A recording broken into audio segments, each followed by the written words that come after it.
Salut les raiders, salut les malins. Donc là, on est encore dans un donjon. On est au démon des sables, Al-Nameh, et on va regarder le guide de boss. Ce qui est très important de comprendre avec lui, c'est déjà que vous n'arriverez pas à passer. Il attaque tous les ennemis avec invincible et team, il ignore 100% de la def. Donc voilà. À chaque fois qu'on arrive à placer un debuff sommeil sur An-Nemeh, on augmente d'un tour le temps de recharge de cette compétence. Mais il est immunisé contre le debuff sommeil, également immunisé contre les effets, et voilà. Donc tous les debuffs sommeil.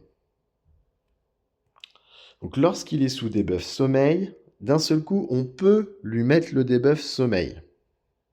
Donc c'est à ce moment-là.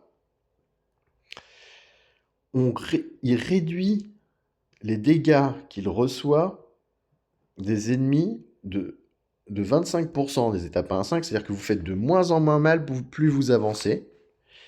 Et cette réduction des dégâts intrinsèques est diminuée de 15% pour chaque debuff dont il est actuellement infligé Al-Nameh. Donc en fait, on fait beaucoup moins de dégâts si on ne lui met pas de debuff. Donc il va falloir le débuffer à maximum quand il dort. Et quand il dort, il va falloir lui rajouter des debuffs sommeil. Donc il nous faut des champions sommeil.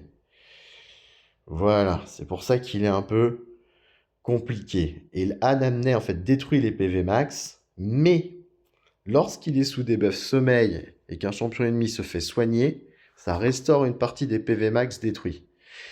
Donc la quantité restaurée est égale à la valeur du soin. Donc quelque part, c'est 100%. Donc c'est... Si vous avez une grosse heal dedans, voilà. Alors, à l'époque, il donnait une championne. On va aller regarder. Voilà. Analyste Adeline, qui avait comme compétence de placer sommeil, réduire la vitesse et réduire l'attaque. Donc, vu que les attaques sont très fortes, essayez ça. Avec un gros soin et qui restaure les PV max.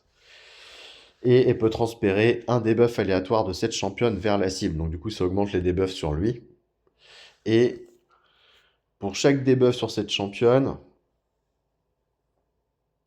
enfin, chaque debuff qu'elle a placé, les alliés font 3% de plus de dégâts. Donc vu qu'Al-Nameh nous fait faire moins de dégâts, ça augmente nos dégâts, ça compense un petit peu.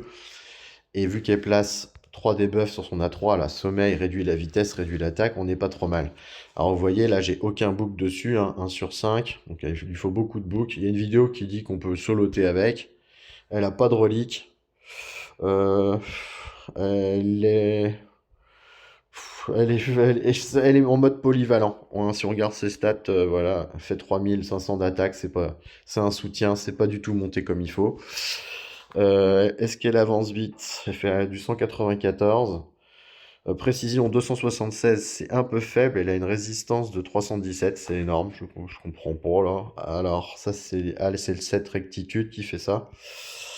Je sais pas, bah, elle a eu beaucoup de sous-stats. Res, là, qui a pris 2 fois. Pré, ouais, il n'y a pas beaucoup. Res aussi là-dessus. Res 2 fois, ouais, elle est pas dans son jus. Et on peut pas, voilà. Là, l'équipe, elle n'est pas configurée, vous voyez. Donc, il n'y a pas vraiment de règle d'équipe. On va lancer Anamné. Al-Nemeh. Donc voilà. Paf, paf, paf. Ninja attaque. On se fait défoncer. Il passe en sommeil. Parce qu'en fait, c'est sa compétence là qui va maintenant prendre 4 tours. Donc, ces fameuses compétences qui attaquent tous les ennemis et reprend la recharge. Voilà. Donc là, elle passe à 3 tours. Voilà, maintenant 3 tours sa deuxième compétence. Donc c'est celle-ci. Qui détruit les PV max. Bon, ça en fait, c'est que Ninja se met à monter. Une fois que Ninja a utilisé ses 3 compétences, il a un gros buff et là, on peut augmenter les dégâts. Donc à un moment, on va faire très mal. Et en fait, là pour l'instant, j'ai pas réussi à... Ah, si, j'ai gagné un tour. Vous voyez, c'est passé à 2 tours. C'est-à-dire qu'au lieu de me faire sa super attaque dans un tour, il me l'a fait un tour plus tard, ce qui me permet de le tuer avant Voilà. Et c'est comme ça que je gagne avec Alname. Donc voilà à quoi ça sert de lire les guides de boss. Là, la vidéo était très très longue. Et là, c'est assez complexe parce que Alneme, tu peux pas le débuffer quand il est réveillé et sommeil, quoi. Et les autres debuffs non plus. Et quand il dort, et si ça, il y a toujours tous les debuffs qu'on peut pas mettre sur les boss, hein, et ainsi de suite, quoi. Donc, et après, bah, quelque part, il faut avoir un champion sommeil. On n'est pas forcément obligé d'avoir Adeline. Bon, là, je fais ça avec Elva. Qui c'est qui a fait les gros dégâts? Bah, Cronam, comme d'habitude. Ninja, Artak, hein, que vous avez vu à l'araignée.